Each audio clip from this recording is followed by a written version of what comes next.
¿Qué pasa, familia? En este vídeo quiero hacerte un resumen de lo que fue el pleno ordinario del Ayuntamiento de enero. Como sabéis, cada mes tenemos un pleno hacia final de mes, que suele ser el último viernes del mes, tuvimos el nuestro. Y hay una palabra que define mucho la actitud de muchos de los concejales que vinieron, en concreto los del Partido Popular, que es la falta de valentía, o lo que es cobardía. Hubo varios puntos en los que había que mojarse, en los que había que reconocer verdades que afectan a la ciudad de Jaén, y que esas verdades por parte de unos pocos no se asumen, no se ven. Ellos están en la oposición precisamente por esta falta de valentía. Y visto lo visto, siguen R que R poniendo por delante los intereses de su partido en la Junta de Andalucía que los intereses de los jiennenses. Por cierto, jiennenses a los que representan y jiennenses por los que deberían estar dejándose la piel. Así que nada, en este vídeo te traigo un resumen del pleno. Comenzamos. Bien, en cuanto a los contenidos del pleno, voy a dividirlo en 5 puntos principalmente, 5 partes en las que yo estructuraría el pleno. En primer lugar, tenemos la bienvenida a una nueva concejala, a la compañera Beatriz, que viene en sustitución de Alfonso, que se fue en el pleno anterior, y que asumirá las competencias de deporte. Como le dije en aquel momento, le di la bienvenida, le deseé su suerte, le deseé mucho éxito y le dije, como nos dicen a todos, que su éxito será el éxito de la ciudad de Jaén. Sin más en este punto, y espero que trabaje y que al final le traiga esas cosas, en cuanto a deporte me refiero, que la ciudad de Jaén merece. En cuanto a la parte 2 de este pleno, quiero destacar un homenaje al pueblo gitano por el aniversario de su llegada a la península. Con nosotros aquel día en el pleno estuvieron varios representantes de la comunidad gitana, los cuales leímos todo un manifiesto. Bueno, leyó el alcalde un manifiesto que suscribimos todos los grupos políticos. Suele ser normal que al principio de los plenos, tengamos una parte más de una lectura de un manifiesto o un apoyo de todos los grupos políticos a ciertos colectivos. Bueno, pues en este caso el pueblo gitano tuvo el apoyo de los 4 grupos que estamos en el Ayuntamiento de Jaén: PP, PSOE, Vox y Jaén Merece Más, a quien yo represento. Bien, si vamos a la parte número 3, tenemos una modificación de los acuerdos que llegamos en el pleno anterior de estructura. Tuvimos un pleno de estructura en las cuales se repartían esos liberados, tanto liberados concejales, que liberados significa que cobras por parte del ayuntamiento, como el personal eventual, personal de confianza que cada grupo municipal puede contratar. Esto no es un punto exento de polémica, al final se aprobaron esos 2 puntos, porque hay quien compartimos que un grupo que está en la oposición quizá no debería tener tantas personas liberadas. Al final el peso del gobierno recae precisamente sobre los equipos que estamos gobernando, y quizá se le deba prestar más atención a estas personas a que estamos dedicando día, noche, todas las tardes a sacar proyectos para adelante, a reuniones, a atender a colectivos ciudadanos para ejecutar eso que demandan, y quizá menos a los grupos. Y hay cierta polémica con el número de liberados que pueda tener, por ejemplo, el Partido Popular, de gente que al final le está cobrando el ayuntamiento y que su única labor es la de hacer oposición, no tienen tareas ejecutivas, y al final su salario, por ejemplo, se asemeja a lo mismo que puede ser de un teniente de alcalde.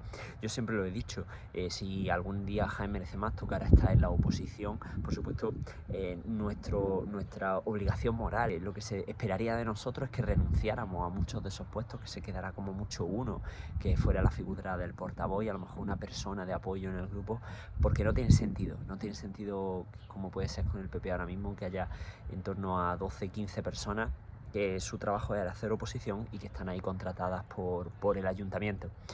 Pero bueno, no son cosas de la política, son grandes acuerdos los que llegan PP y PSOE y grupos minoritarios como podemos ser nosotros, como puede ser Vox ahora mismo, a día de hoy. No podemos hacer nada. Otra cosa sería si nosotros creciéramos en votos y tuviésemos más representación y tuviéramos más peso en esas votaciones. En cuanto al 4, tenemos la parte de los consejos de los organismos autónomos. Consejos rectores que se reunieron y que proponen nuevos gerentes. Bueno, pues esto también fue un punto en el que Vox pidió intervenir para de algún modo plantear una queja en cuanto a estos cambios o en cuanto a que un equipo no mantenga al personal del otro. Al final es verdad que un presidente, yo por ejemplo soy presidente de IMEFE, tengo a mi gerente de IMEFE, debe ser gerente y presidente, deben ser 2 figuras de confianza, de plena confianza, una persona con la que vas a tener que trabajar mucho, una persona en la que tienes que confiar prácticamente tu brazo ejecutor cuando se trata de llevar proyectos.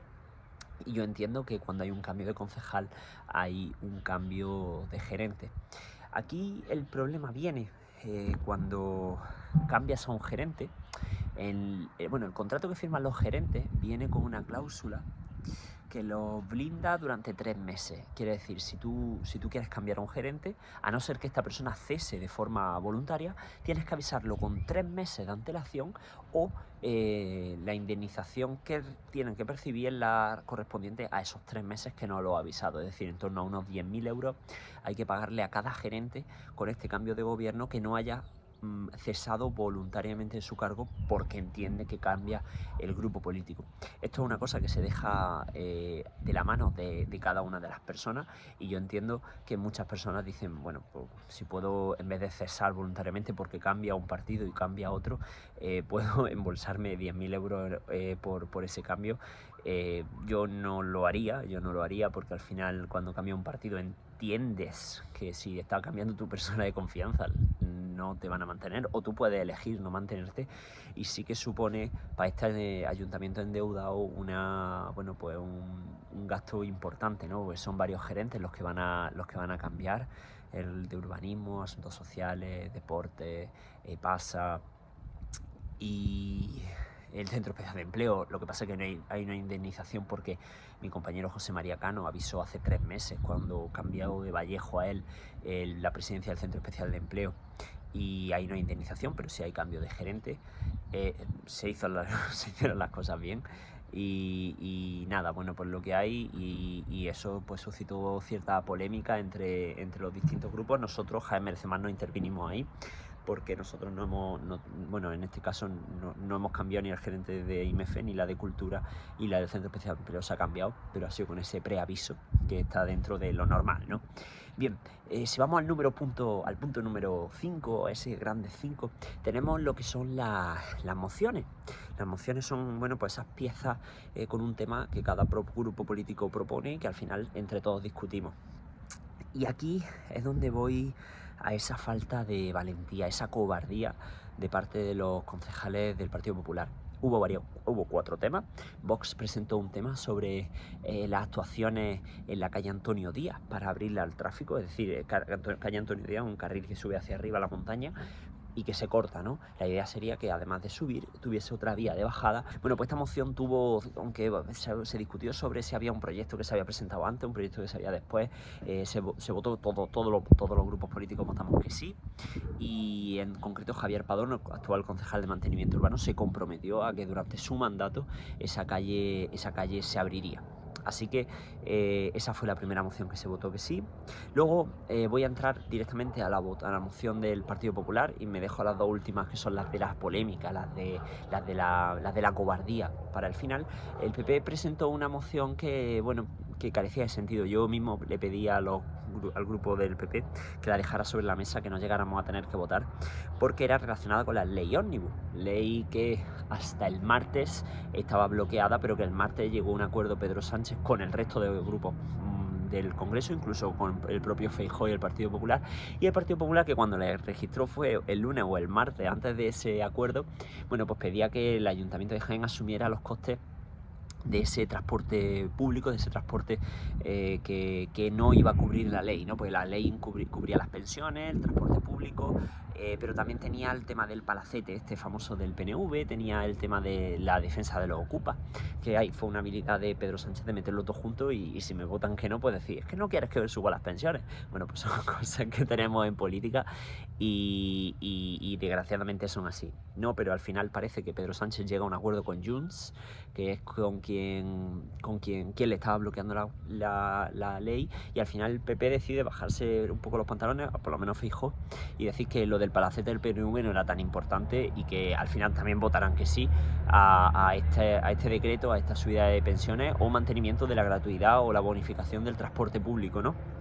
Bien, pues entonces la moción del PP estaba desactivada, no fueron previsores, presentaron, y la verdad que nos hicieron perder allí un poco el tiempo, pero bueno, estamos acostumbrados a estas cosas del PP de llevar temas, y que al final, pues, fruto de la improvisación, fruto de no calcular bien, fruto de ocurrencias, al final tienen un problema y se encuentran con un problema. Bien, Bien, vamos a los dos puntos que me llevan a hablar de la cobardía de los concejales del Partido Popular. Fueron dos mociones que presentamos Jaén Merece Más y Partido Socialista, dos distintas, en las cuales les pedíamos cosas a la Junta de Andalucía, cosas que son su obligación, cosas que han comprometido y cosas que no están llegando.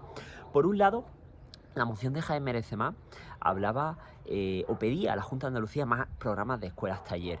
Hemos visto cómo del año anterior, de las escuelas taller que hubo en 2023-2024 a las de 2025, se ha reducido el presupuesto en un 72%. Esto ha significado que la ciudad de Jaén sea la única capital de toda Andalucía que se ha quedado sin ni una sola escuela taller. Escuelas taller son proyectos que vienen individuales.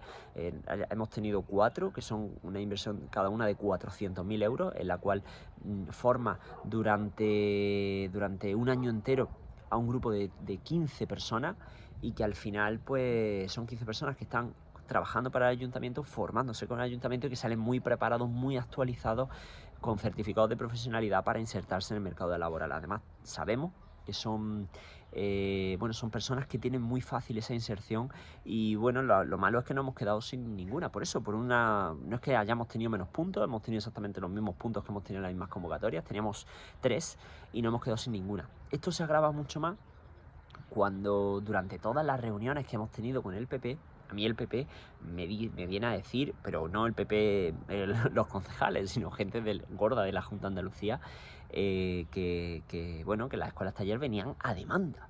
Y no que no solo no hayan venido a demanda para la ciudad de Jaén, porque se supone que tenían un pacto con nosotros, tenían que tener un trato especial con Jaén, sino que no ha venido ninguna. Con lo cual ahí viene nuestro enfado, porque pensamos que Jaén merece escuelas taller para poder acabar con esos datos de paro que hay en la ciudad. Y bueno, encontramos el voto sí positivo de Vox, del PSOE y el nuestro propio. Pero hubo cobardía por parte del Partido Popular, que no se atreve a pedirle a sus jefes en Sevilla. No se atreve a decirle al PP de Sevilla que por su culpa ellos ya ahora ya no son del gobierno, son de la oposición. No se atreve a pedirle cosas para Jaén porque prefieren alinearse con sus jefes que están dentro del partido, ¿no? Y al final ellos se abstuvieron. Yo se lo dije al propio Agustín, porque está diciendo durante estos días que nos hemos disuelto como un azucarillo dentro del PSOE. Yo le dije que el que se disuelve como un azucarillo, o el que se disolvió como un azucarillo, fue él, en una reunión que tuvimos en Sevilla con Antonio Sáenz, con la consejera Lina, con el propio Eri Domínguez, el presidente provincial, él mismo. Él se disolvió como un azucarillo en aquella reunión en la que, en vez de ponerse de los que íbamos por parte de Jaén Merece Más para pedir para Jaén, él se puso del lado de la mesa de la Junta de Andalucía a defender los intereses de la Junta de Andalucía. Y en aquella reunión se dijo que no habría problema con las escuelas taller, que se iba a ampliar el presupuesto y que iban a venir escuelas taller. Con lo cual, él sigue sin entender que hubiera moción de censura, pero hay muchas explicaciones y muchos motivos distintos de por qué tomamos ese paso. Y ahora se nos dice que somos abertzales. Entonces se nos decía que somos trifachitos. Yo entiendo que los partidos de siempre no entiendan nuestra postura. Somos gente que solo viene a pelear por los intereses de los jiennenses. Y si un partido no cumple, lo mandamos a su casa, como ya hemos hecho. La última moción en la que el PP también fue muy cobarde fue la del Conservatorio de Música. Van a entregar un edificio nuevo, guapísimo, pero incompleto, sin instrumentos para que los jóvenes puedan seguir formándose y aprendiendo, sin instrumentos suficientes. Habían comprometido el Conservatorio de Música, porque es un centro de nueva apertura, merecía una inversión de 3 millones de instrumentos. Van a llegar a escasos 500.000 euros. Miserias a las que estamos acostumbrados en Jaén, pero que vamos a dejar de estar acostumbrados, porque vamos a reclamar una y cada una de estas cosas que nos hagan desde todas las administraciones. Y es verdad que este pleno le tocó especialmente a la Junta de Andalucía, pero le va a tocar también al gobierno si no cumple esos pactos que tiene con Jaén Merece Más.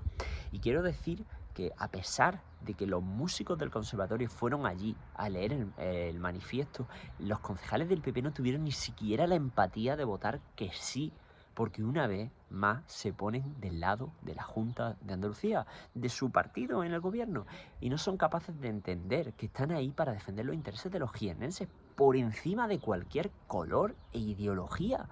Son músicos que te están diciendo que el centro peligra, que no van a tener instrumentos suficientes, y sin embargo siguen R que R con que se tienen que conformar, con que Juanma Moreno ya traerá lo que el Conservatorio de Música merece, bla bla bla, bla bla bla, bla bla bla. Al final, el resumen es que hubo una abstención por su parte y que no tienen la valentía de pelear de verdad por Jaén cuando se trata de pedir a la Junta de Andalucía. Son muy buenos pidiendo al gobierno, porque no es del mismo color que ellos. Son muy buenos pidiendo trenes, son muy malos pidiendo la autovía de Jaén a Córdoba, por ejemplo, que esa sí es autonómica. Son muy buenos pidiendo el AVE o la deuda, son muy malos pidiendo la conexión ferroviaria entre la ciudad de Jaén y la ciudad de Granada. Yo no lo entiendo de verdad, cómo tienes la facilidad de poder llamar a una persona que es de tu propio partido, que tiene el teléfono directo para descolgarlo, y no tiene ese valor, esa valentía de pelear un proyecto. ¿Por qué? Porque vas a molestar a tu jefe y no te va a dejar tener un puestecito de consejero en Sevilla. ¿Ese es el motivo? Pues eso duele muchísimo y no debería ser así. Y nosotros, desde luego, en Jaén Merece Más no entendemos la política hecha de esa manera. Ya por terminar, hubo un turno de preguntas, de sugerencias, y es verdad que hubo muchas preguntas por parte del Partido Popular. Cada concejal preguntó 4 o 5 cosas, se veía que lo tenían ensayado. Yo pensaba, eso suele durar 15 minutos y estuvimos una hora entera contestando verdaderas absurdeces. Lo digo porque el PP viene de gobernar hasta hace un mes. Y sin embargo preguntaban cosas como si ellos no hubiesen estado nunca en el gobierno. Esto de la política, de verdad, es absurdo muchas veces. Hubo concejales que preguntaron por licitaciones que han estado trabajando ellos mismos. Ahora intentan dejar el legado de que durante este año y medio han hecho muchas cosas, que han trabajado mucho, pero a mi juicio eso es faltar un poco a la verdad. No han estado a la altura de la gestión municipal y se está viendo ahora cuando descubres proyectos que están incompletos. Os seguiré contando cosas y os diré más datos sobre proyectos que no hemos encontrado en pañales, pero eso ya va a ser en otro vídeo, va a ser en cualquier otro momento, así que nada, me despido de vosotros. Y como siempre os voy a dejar botones de suscribiros, de vídeos sugeridos y una lista de reproducción con los resúmenes que voy haciendo de los plenos cuando lo tengo. Hoy estoy aquí en el campo, así un poquito improvisado, pero bueno, voy a seguir haciendo y así siguiendo este ejercicio de transparencia. Un abrazo muy fuerte.